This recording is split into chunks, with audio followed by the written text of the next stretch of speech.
colaborar en que comprenda bien qué implica realmente elegir una alimentación basada en plantas y facilitarle el proceso de transición.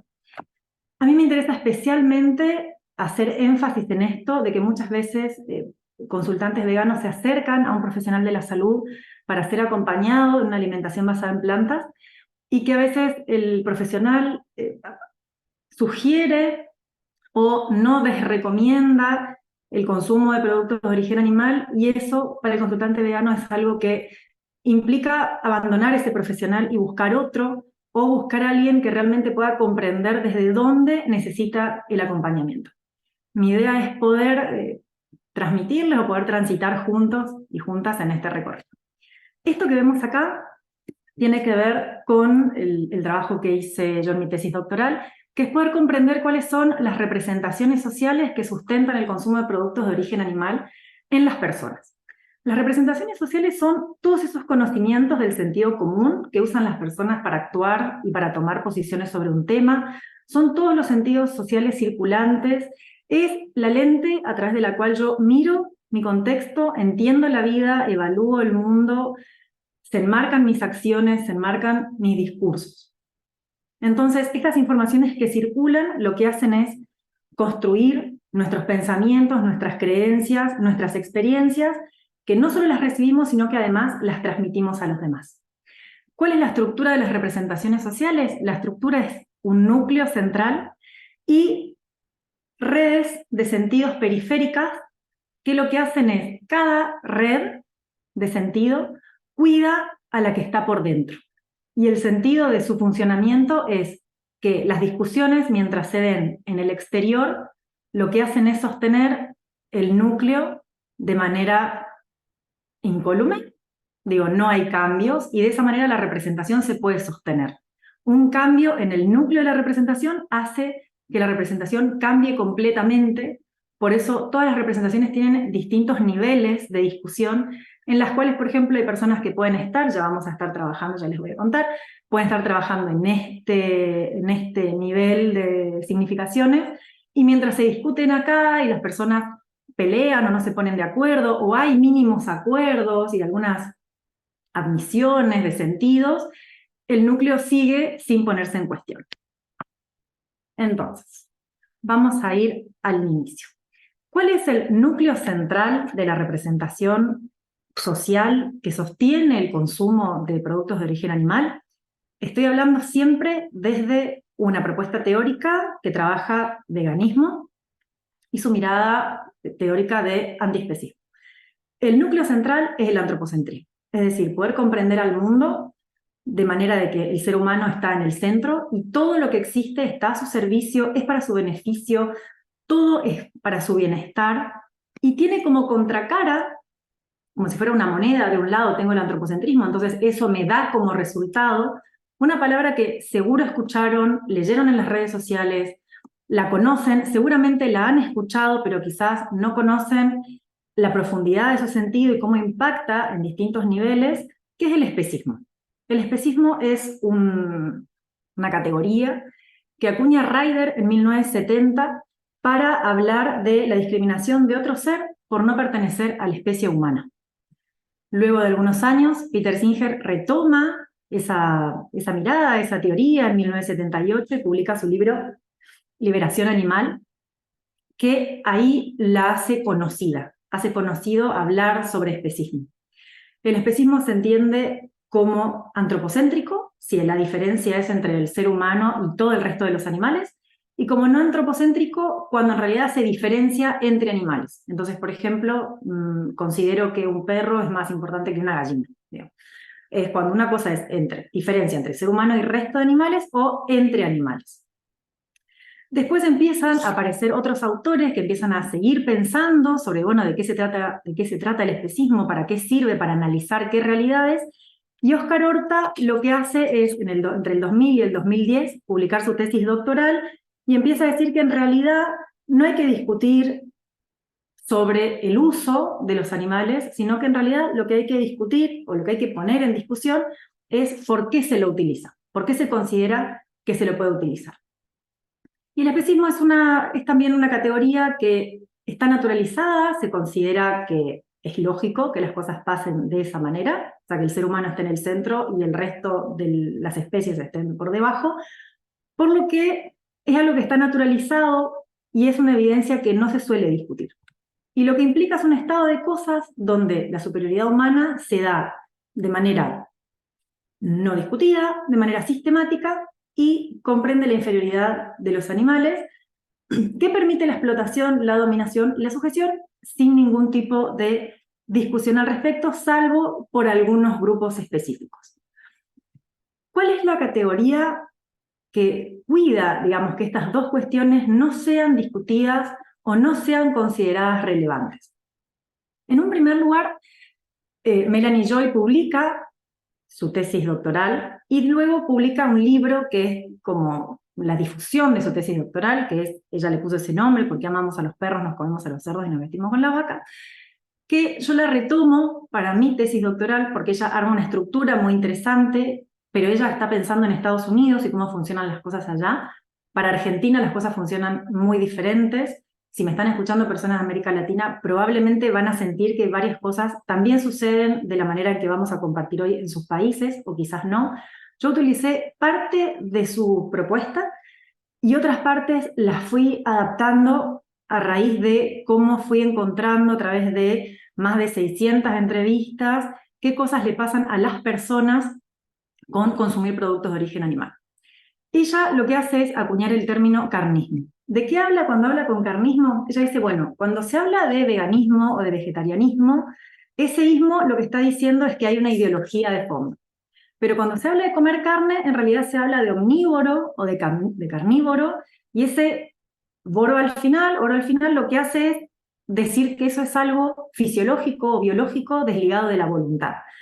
Entonces ella lo que plantea es que en realidad, en la actualidad, alimentarse con carne no está por fuera del sistema de creencias, está por dentro. O sea, es una elección, por más que las personas no puedan visibilizar eso.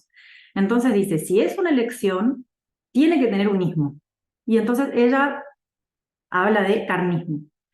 Ella plantea que además es algo que está anclado a un sistema de creencias, que está normalizado, que está legitimado, que está invisibilizado, que consumir carne se considera que está bien y que eso es una verdad y no una opinión generalizada, y que además provoca sentidos producidos socialmente y no está anclado en verdades objetivas.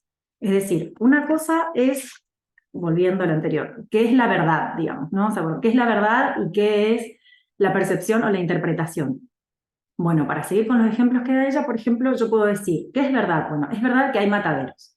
Ahora, lo que yo pienso acerca de los mataderos, si están bien, si están mal, si los tratan bien a los animales, si no los tratan bien a los animales, esas son interpretaciones que tengo a partir de lo que yo considero que está bien y que está mal. Entonces, ella dice, el carnismo es una ideología. Es una ideología que además es violenta porque está anclada en el acto de matar, y además porque es una ideología porque hay un montón de creencias y prácticas que la sostienen y la reflejan. Además, es hegemónico, es un discurso social de legitimación, en general todas las personas están de acuerdo que comer carne no es problemático, y eso también afecta la comprensión que se tiene de la realidad, porque pensar que comer carne está bien o que está mal produce emociones y guía los comportamientos. Y entonces nosotros nos podemos poner a pensar, en este caso, ¿qué sería lo que hace que una persona se alimente con carne y no se haga preguntas al respecto? No haya nada que preguntarse sobre los demás seres que habitan su espacio. Y esto es a partir de la educación especista. Educación especista es un término que lo acuña Azañedo en España. Él da muchas charlas, pero no ha escrito libros. Hay otros autores, como Pederson, que lo hablan específicamente, pero de habla hispana es más que nada él quien lo ha trabajado. Pero dentro de la propuesta de él, que él habla, bueno, de la educación informal, de la educación formal, es algo más generalizado que tiene que ver con cómo nos han educado siempre para la disociación. ¿Y de qué se trata esto? La disociación es pensar en los animales como referentes ausentes, es decir, es enseñar a naturalizar a los animales como referentes ausentes, que ese término es de Carol Adams, y ella dice, lo que hace que un animal sea un referente ausente es aquello que me permite ver un pedazo de carne y no ver al animal. esa posibilidad de disociar una cosa de otra es simplemente porque hay un alguien ahí que está ausente, que no existe y que en realidad puedo no pensar en él sin ningún problema. Y una de las cuestiones que hacen que un animal se convierta en un referente ausente es la inhabilitación de la mirada. Si nosotros vamos, por ejemplo, y pensamos en publicidades que muestran animales que las personas suelen comer, vamos a ver que en general aparecen sin ojos. O sea, no hay interpelación hacia la persona que entra ahí o hacia la persona que lo mira, distinto, por ejemplo, de los animales que no son percibidos como comestibles y que son percibidos como compañeros, siempre en el hogar, como casi un amigo, un hijo, digo, cada persona le da también como una significación distinta, donde los animales miran directamente a las personas, las miran casi a los ojos, con una mirada prácticamente humana, que es muy distinta a la mirada que se habilita o se deshabilita para otros animales.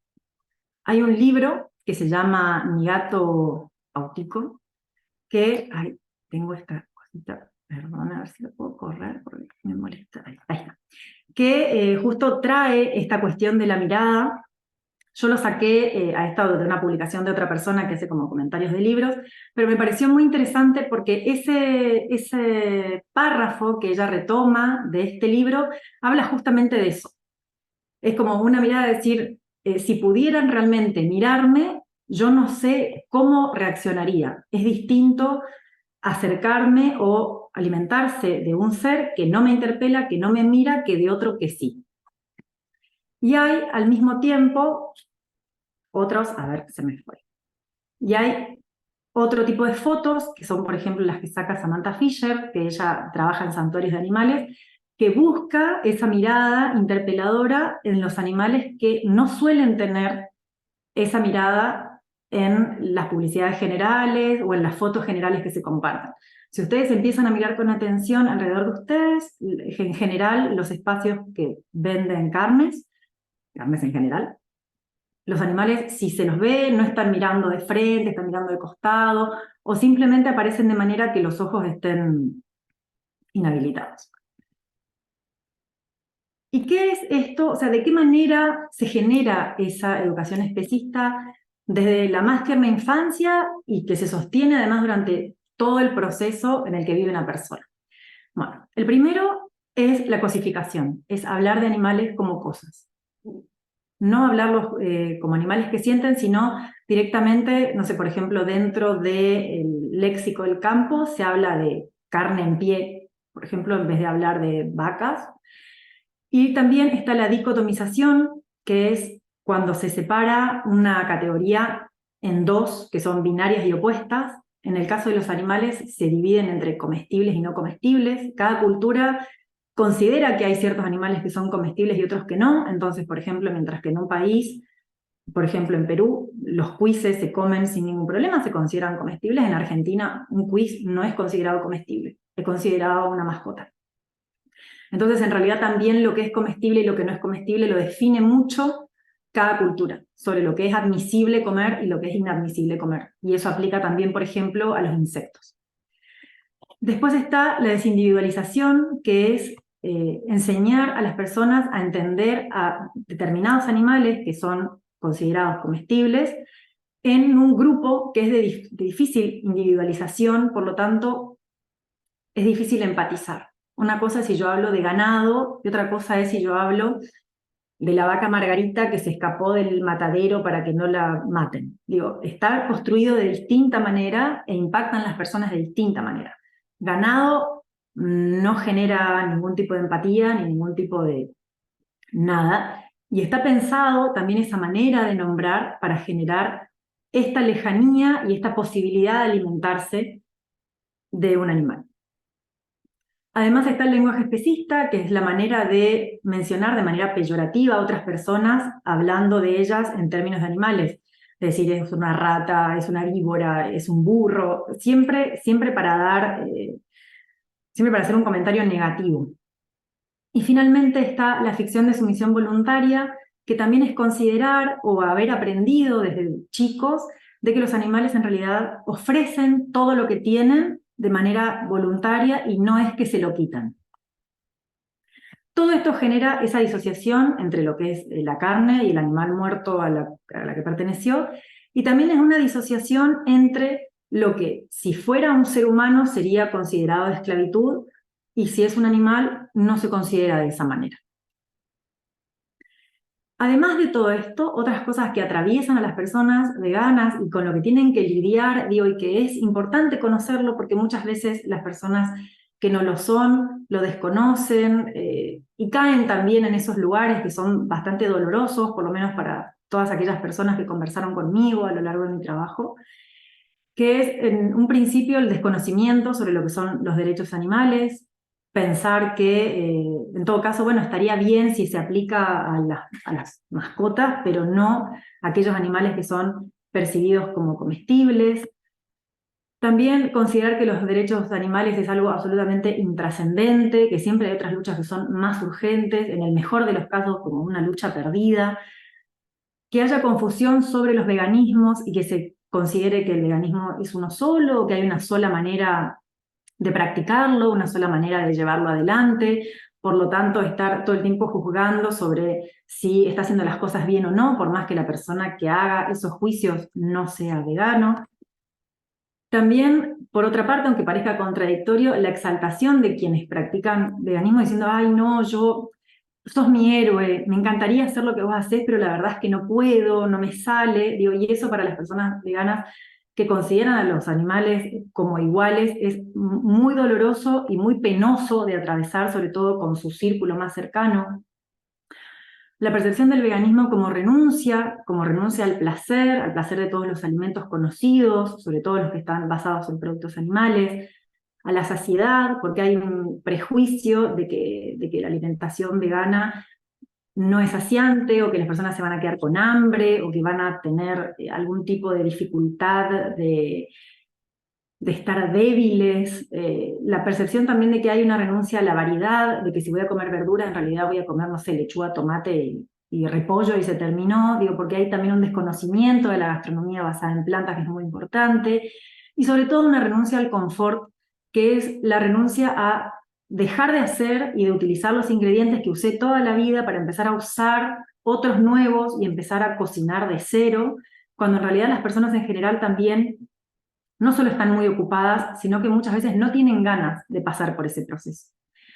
También hay una resistencia al énfasis que se hace desde el veganismo al sufrimiento que está presente en la comida. También vivimos en una sociedad muy exitista que todo el tiempo está resaltando lo bien que están las personas, el éxito que tienen, que todos los días son felices, que todos los días lo pasan bien. Entonces, que alguien esté hablando del sufrimiento es como que no tengo ganas de escuchar eso, porque no es el discurso que está como socialmente instalado como el válido.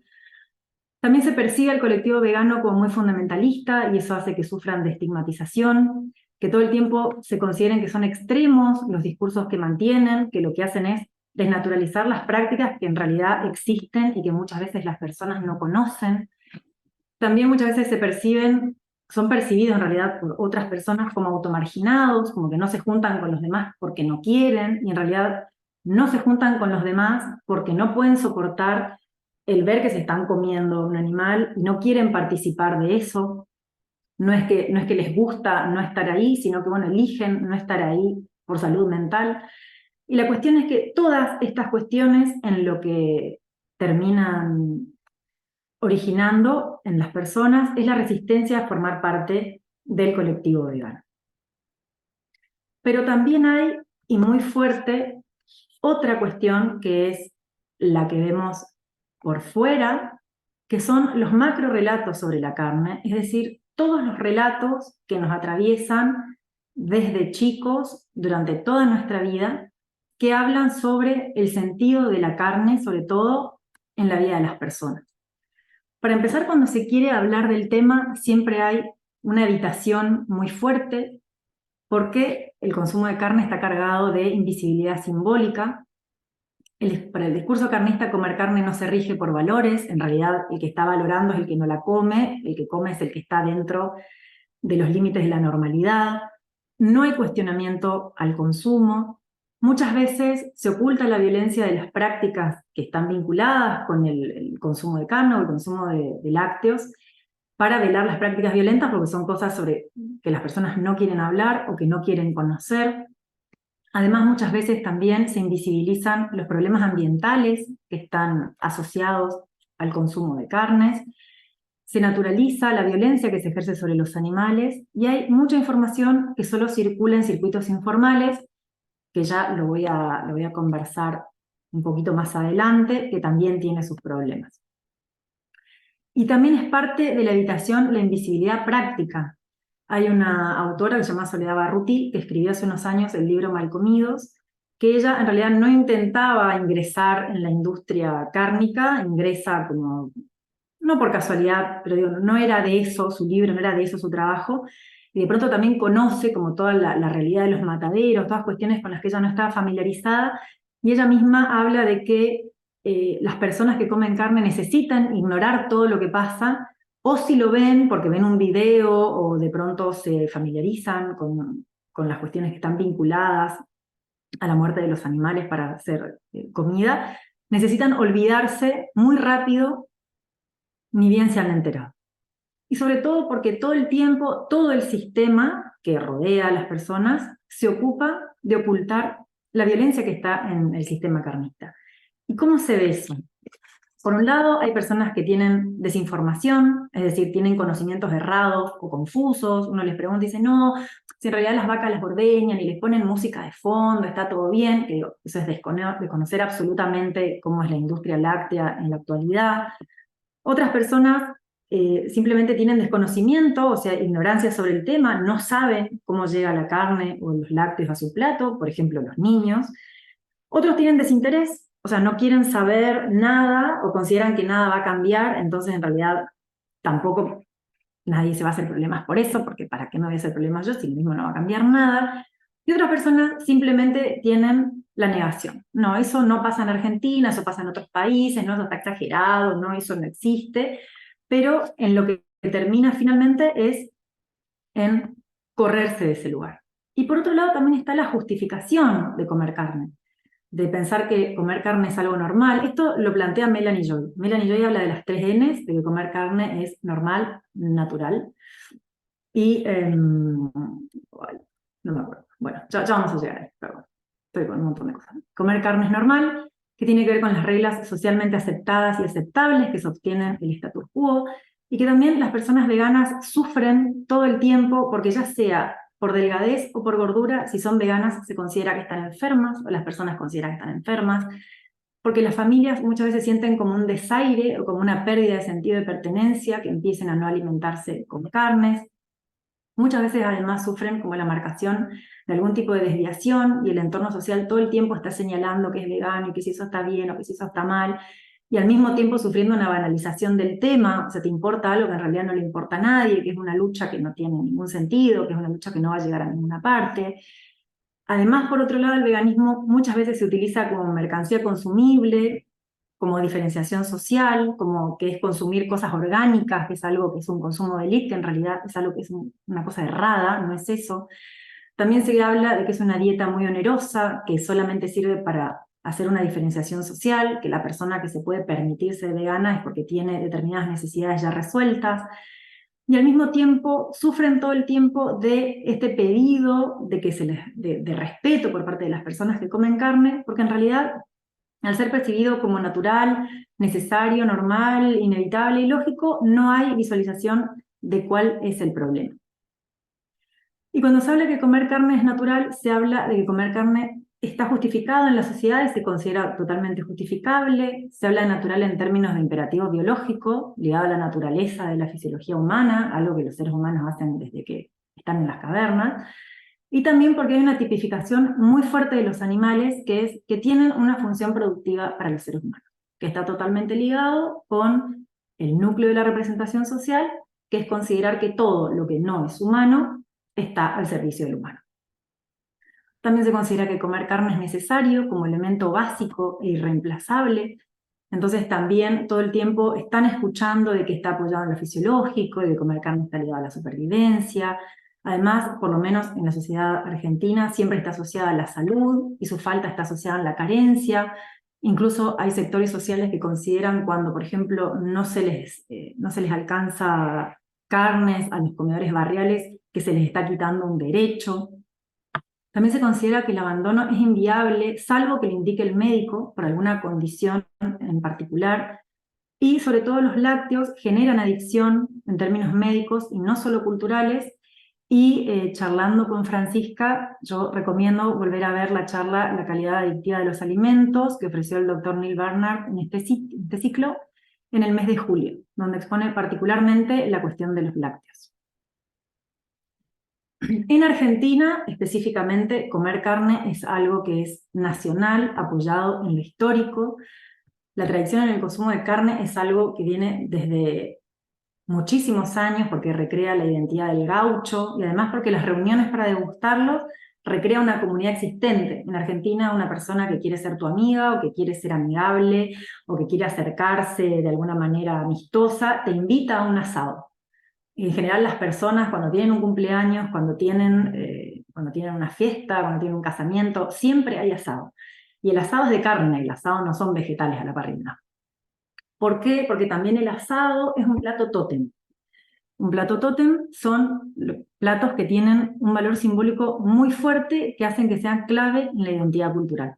Bueno, para Argentina, particularmente, la carne es un símbolo patriótico. Se considera que es el país de la buena carne, el país de la carne. O sea, la carne no es algo menor o algo que está con un sentido poco sensible de pensar en quitarlo, por ejemplo.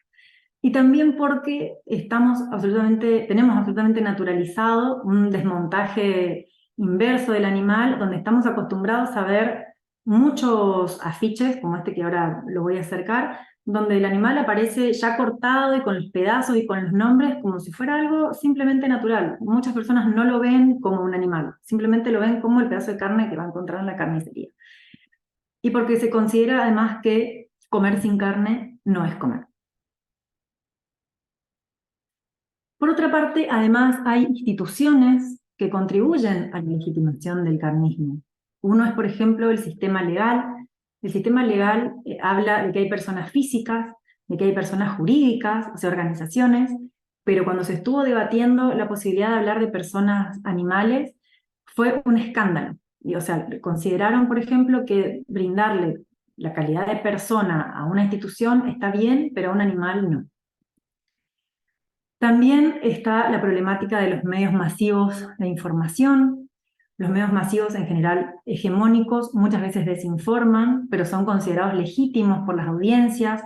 Muchas veces están constituidos por monopolios, entonces estamos pensando que estamos viendo diferentes canales o diferentes miradas acerca de un tema y en realidad es el mismo dueño con distintos medios, algunos medios un poco más beligerantes, otros medios más tranquilos, pero todos responden a la misma persona y a los mismos intereses. Y al mismo tiempo, porque los medios imponen agenda, es decir, trabajan sobre cuáles temas se van a tratar y cuáles no, y cuando hablan sobre animales en general siempre está ligado a intereses económicos y no otros temas, porque además imponen marcos de lectura, o sea, proponen los datos desde los cuales se va a discutir cada tema. El piso, por ejemplo, suele ser que la vida de los animales no es una variable significativa para discutir. Entonces se señalan las voces autorizadas para hablar del tema, se construyen a los animales como objetos, como mercadería, como alimento, como algo que se compra, se vende o que sirve para enriquecerse, pero no se los pone de ninguna manera, salvo que sean considerados no comestibles, desde un lugar de poder pensarlos desde su calidad de vida. Entonces pensemos en ser una persona vegana que está situada en todo este contexto que estoy contando como para poder comprender, bueno, cómo es la vida día a día de una persona que vive de esta manera bajo toda esta situación.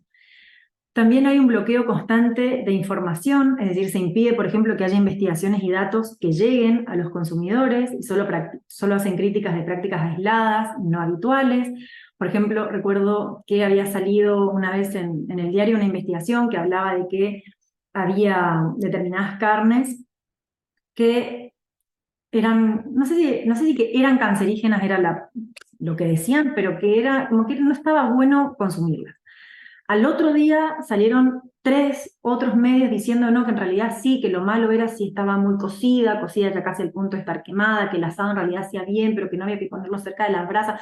Digo, como sacaron toda la discusión de la investigación que se había publicado en un inicio con muy buenas referencias, y lo convirtieron en una discusión bastante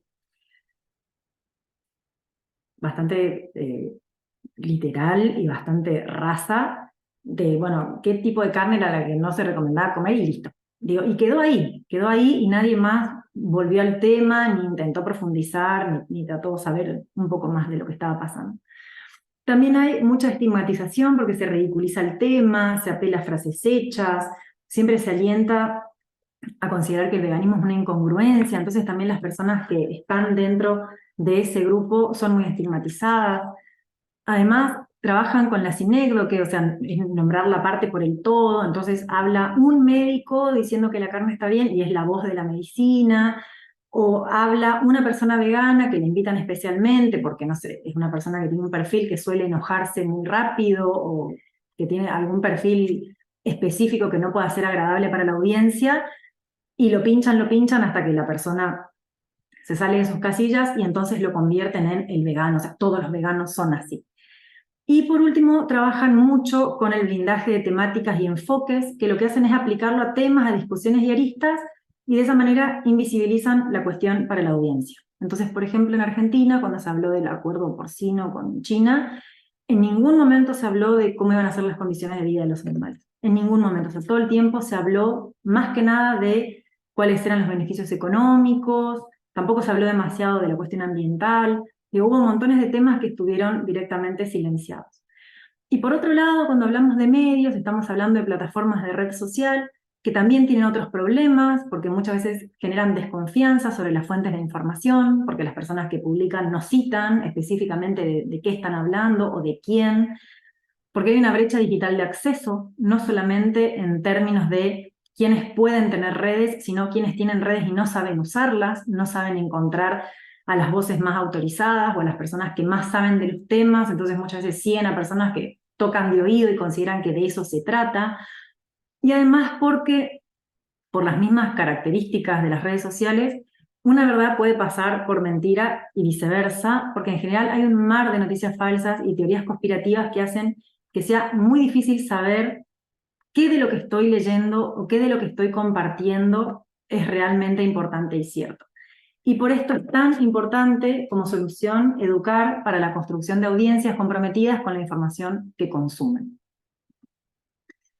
Por otra parte, también está el sistema de salud, donde hay muchos profesionales que no pueden acompañar una dieta vegana porque no están formados, muchos profesionales que tampoco intentan comprender al paciente vegano y quieren sugerirles que coman carne, que coman huevos, como cuando, digo, si ya vimos todo lo que vimos, entendemos que eso no es una opción posible para una persona vegana porque su cosmovisión no lo puede sostener ni lo puede tolerar, o que los consideran extremistas, o que es una patología, que en general les siguen aconsejando consumir productos de origen animal, cuando eso es algo que la persona o el consultante vegano no quiere hacer, porque en general los cursos de alimentación basada en plantas, por lo menos en Argentina, son muy caros, no todas las personas se pueden permitir cursarlos, y porque muchas veces no se hace el esfuerzo tampoco de distinguir entre la alimentación basada en plantas y el veganismo, porque son dos tipos de consultantes diferentes que hay que abordar de diferente manera. La persona que le interesa la alimentación basada en plantas no tiene en cuenta toda esta cuestión ideológica, no es que le interesan los animales, probablemente esté más interesado en mejorar su propia salud o esté más interesado en una cuestión ambiental, y el paciente vegano está interesado específicamente en cuidar animales y no alimentarse de ellos. Y entender esa diferencia es muy importante para poder acompañarlos. También el sistema educativo formal asume todo el tiempo a los animales como recursos, enseña sobre ellos siempre como que están a disposición de las personas o de los seres humanos desde el jardín de infantes, y además porque se estructuran todos los contenidos curriculares siempre a partir de esa premisa. También el sistema científico, que muchas veces no considera el tema del veganismo o del antiespecismo como un tema importante de trabajar, o también que está muchas veces atravesado por intereses económicos que afectan a las personas que trabajan.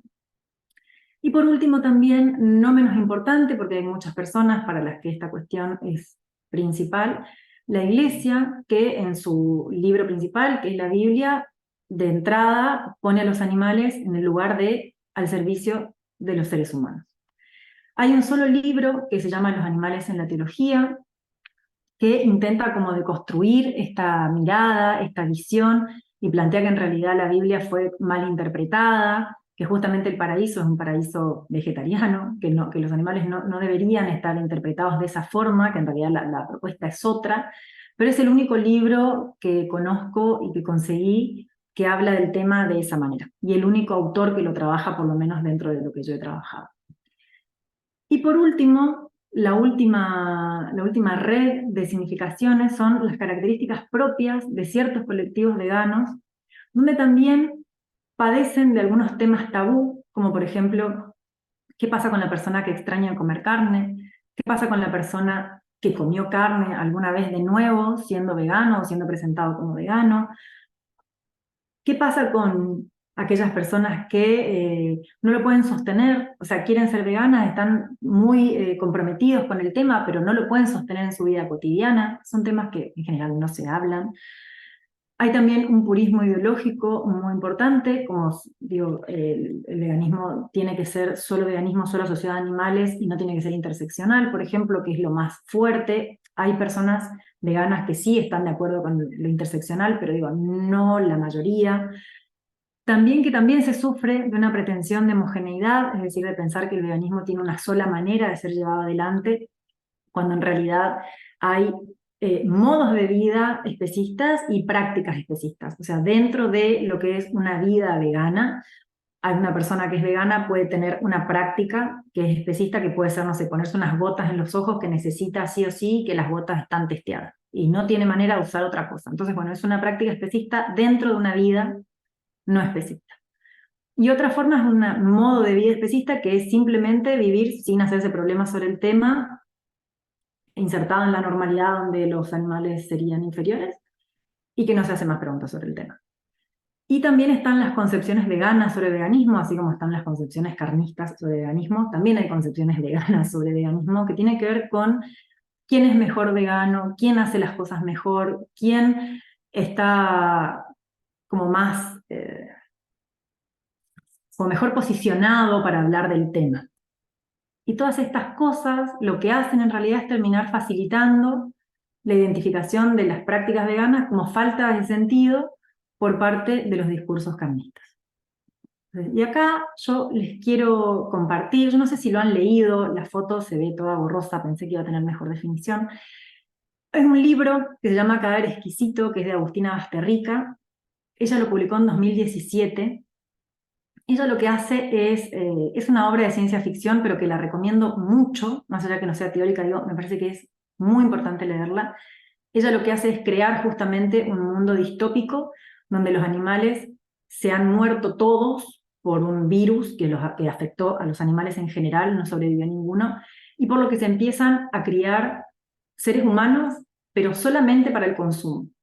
Y todos los discursos y todas las construcciones discursivas y todas las construcciones de prácticas que hacen que determinados seres humanos sean utilizados para comer y esté bien comerlos, y que incluso no se los puede pensar como canibalismo, digo, es como si fuera otra cosa, como si fuera un animal, y cómo va nombrando montones de cosas alrededor de ese canibalismo, de cómo se va construyendo, cómo se empiezan a mirar y a nombrar de otra manera las cosas, y a ponerlas en distintos lugares, en el sentido común de las personas, para que las personas puedan alimentarse de esas otras personas sin ver que son personas. Realmente yo lo recomiendo mucho, es un libro que en general uno empieza y no lo puede soltar. Yo te pido, Francisca, si vos podés compartir el enlace en el grupo, en el chat, y yo quería terminar contándoles que, bueno, yo soy gerente de políticas alimentarias del programa Alimentando el Mañana. Este programa está en el sur global, en Colombia, en Argentina, y Tailandia y en Indonesia. que nosotros trabajamos sobre alimentación basada en plantas. Ofrecemos un curso que Francisca también dirige sobre alimentación basada en plantas de manera gratuita, de nivel de posgrado, justamente para poder facilitar que haya personas que se puedan formar si quieren formarse y que no se lo pueden permitir si es una traba simplemente económica.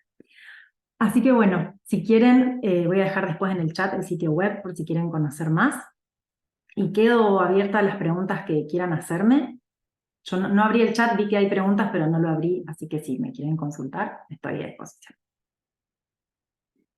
Muchas gracias, Alexandra, y muchas gracias a todas las personas que están aquí participando. Está abierto el chat para quienes quieran preguntar y también quienes quieran hacer comentarios, como ya lo están empezando a hacer algunas personas. Yo quisiera, de hecho, abrir con eso, que muy provocadora esta presentación de pensamiento crítico, ¿no? Hacia nosotros mismos. A mí por lo menos me pasó así. Así que, bueno, me parece un tema muy bien planteado y muy interesante cada una de las aristas que tocas, Alexandra. Una de las tantas cosas que me hacen pensar es cómo la persona vegana también tiene ciertas características que a lo mejor no conocemos o no quisimos aprender o entender, que desde el profesional de la salud requiere cierta forma de abordar, a lo mejor ciertas, no sé, consideraciones. Me imagino, por ejemplo, en situaciones de profesionales de la salud, de la psicología.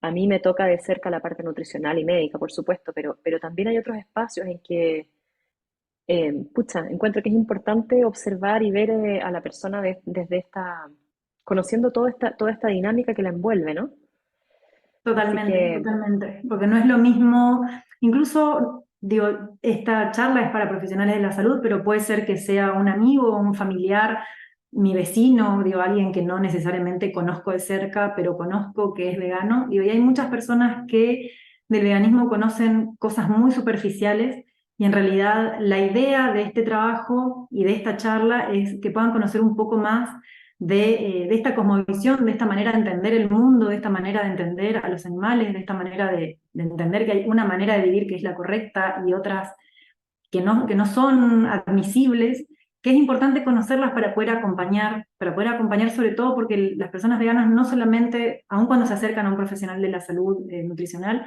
no solamente están buscando comprensión y que les den una ayuda para la transición o para el sostenimiento, sino que también necesitan apoyo emocional, porque en general esta manera de ver el mundo genera mucho sufrimiento por entender que uno está inmerso en un sistema que es muy injusto y desgraciado para los demás animales, pero también porque muchas veces es muy difícil de ser o de sentirse comprendido por los pares. Esto es algo como que apareció muchas veces en las entrevistas y que me parece importante de poder traer. tal cual, incluso en la familia que uno pueda tener. Aquí hay una persona que pone, me alucinó la forma circular del análisis y la exposición del tema. Otra persona comenta, excelente presentación de Alexandra, muchas gracias por poner este tema sobre la mesa. Y tengo unas preguntas también aquí por interno. Una de ellas es, ¿qué consejos le darías tú a alguien que quiere comenzar a transicionar a una alimentación basada en plantas o al veganismo? En general, cuando tiene que ver con alimentación, yo siempre, siempre recomiendo ver a un profesional nutricionista, siempre, porque he participado a lo largo de todo mi proceso de tesis doctoral, que fueron muchos años, de distintos foros veganos, y la verdad es que los comentarios y los consejos que se dan ahí eh, son terribles. No, realmente no los recomiendo. O sea, me parece que una cosa es generar como una tribu de sostenimiento para poder compartir con otros la manera de ver el mundo, pero no sé, no es que no sé, sí, pienso que no está bueno que se generen consejos nutricionales en esos espacios, sobre todo porque hay muchas veces ignorancia, ninguna, o sea, no hay malicia, hay ignorancia y eso es necesario que sea tomado por un profesional. Yo creo que hay que acompañar, o sea, si la persona quiere transicionar, no hay por qué decirle que no, pero sí acompañarla, que vea un profesional que esté capacitado para acompañarla. Gracias, Alex.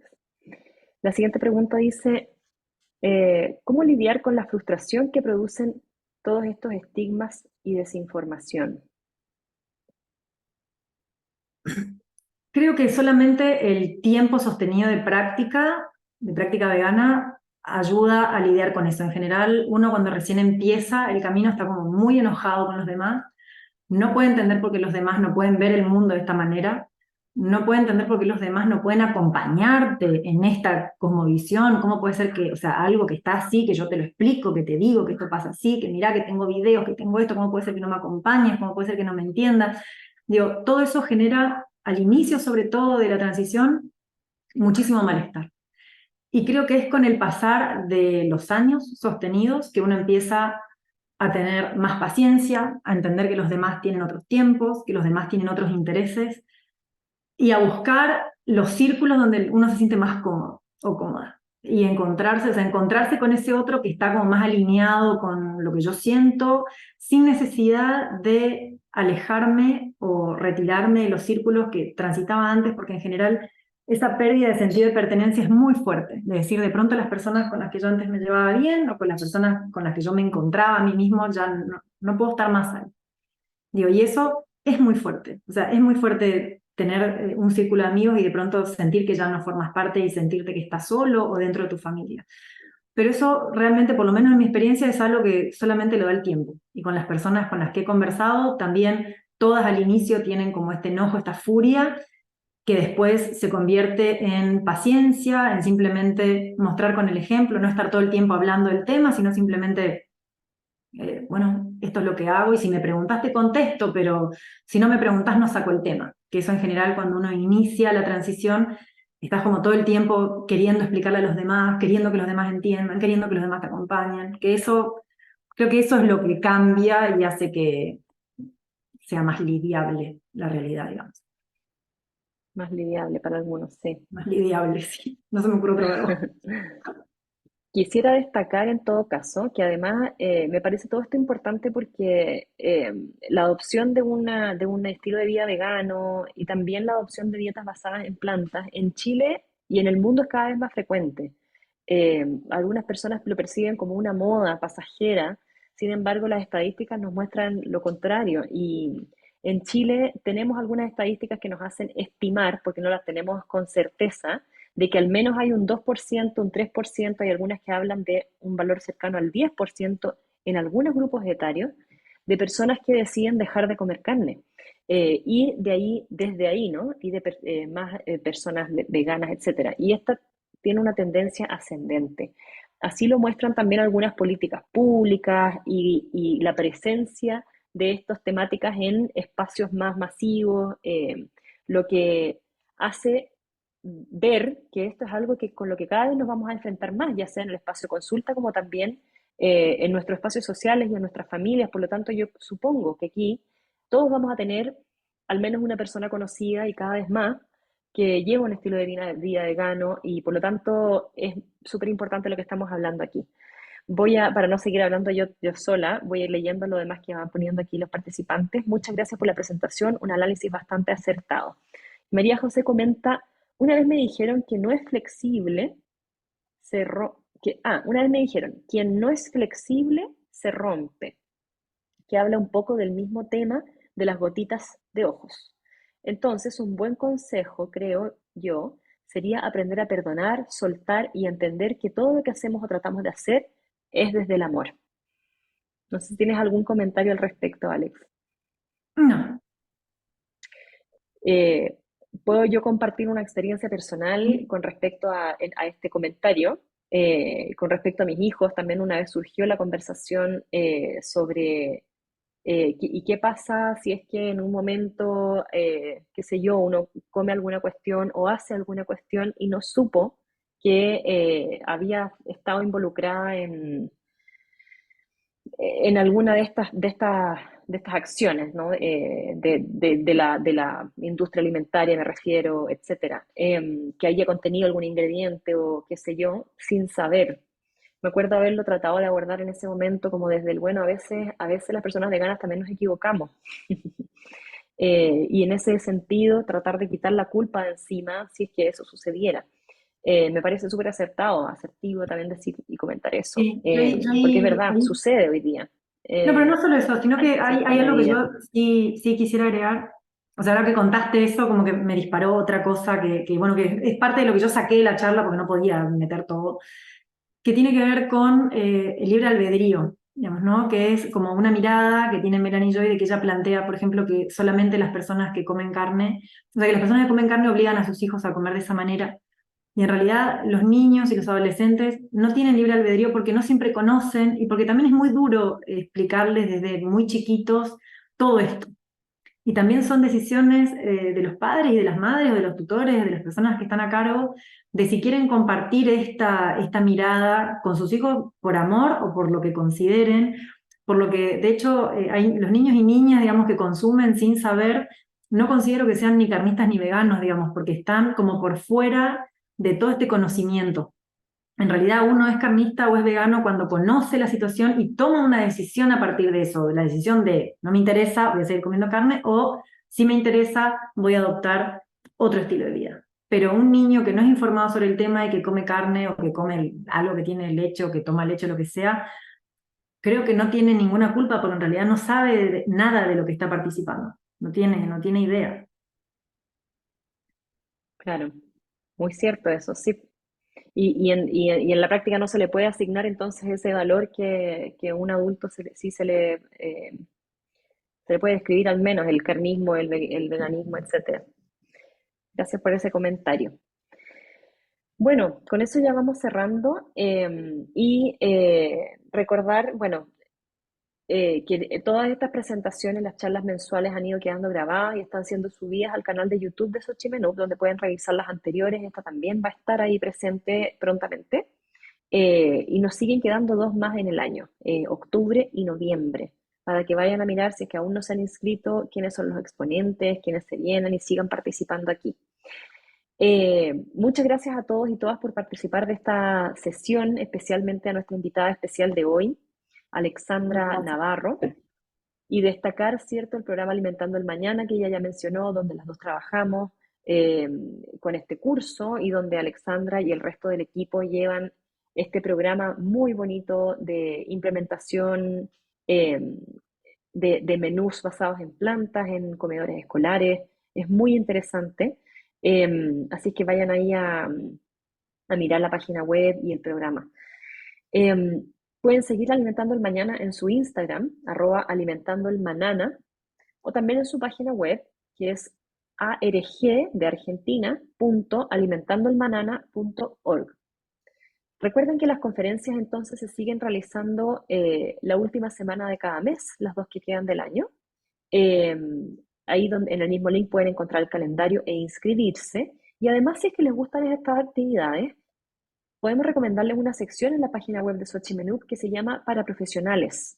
Ahí pueden encontrar varias presentaciones interesantes sobre más temas aún, que todas están subtituladas al español, dirigidas a profesionales de la salud en general, sobre nutrición preventiva, medicina, investigación y otros temas, dictados por algunos de los expertos más reconocidos en el mundo en estas áreas. Así es que no se la pierdan. Entren a esa parte de la web y todos estos recursos son totalmente gratuitos. También ya tenemos en YouTube hasta ahora 4 de las presentaciones del ciclo. Ya vamos a ir subiendo las demás que van quedando. Y los invito entonces a explorar todos estos recursos de Xochimenut y de Alimentando el Mañana. Con eso los dejo para que tengan todos y todas unas buenas noches. Y nuevamente te agradezco, Alexandra, la participación. No, te agradezco mucho, mucho la invitación. Muchas gracias. Gracias y gracias a todos los participantes. Buenas noches. Buenas noches. Gracias por estar acá.